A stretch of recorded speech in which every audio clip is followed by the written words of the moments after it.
This morning, we're taking an in-depth look at an old pioneer-era rock mill in Farmington. So we're now hearing of why the city of Farmington purchased the mill with plans to preserve it. ABC4's Northern Utah correspondent Kate Gardner has our story. The 7 acres that make up the old rock mill site feel like they're tucked away in the remote mountains, but are really just minutes away from the heart of Farmington. I resisted selling it. My purpose to begin with was to preserve it. Tom Owens bought the property back in the 90s. I bought it out of being a history buff.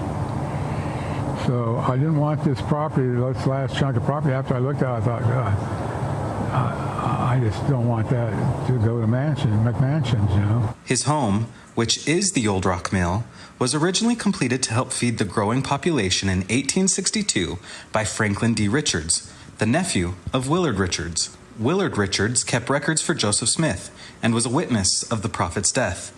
He was second counselor to Brigham Young, who gave him the land in Farmington. Anyway, it didn't last very long as a mill because the Industrial Revolution was sweeping Western Europe and the United States.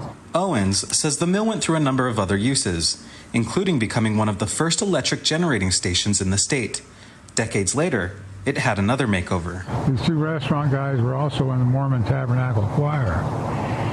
And so anyway, they came up here, bought this place in 1960, turned it into a restaurant, which was called the Heidelberg Restaurant. If you ask anyone with roots in Farmington, it's likely they know about the restaurant, as it was a huge success. These historical gems are pretty hard to come by.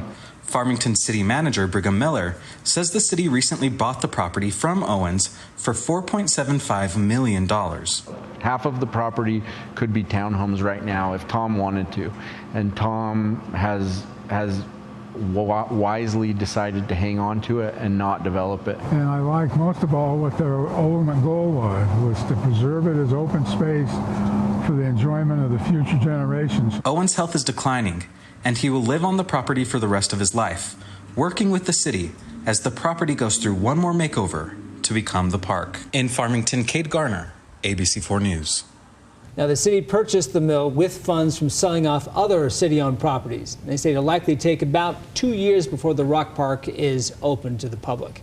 It'll be interesting to see it. Yeah, you can go check out a little piece of Utah history. There you go.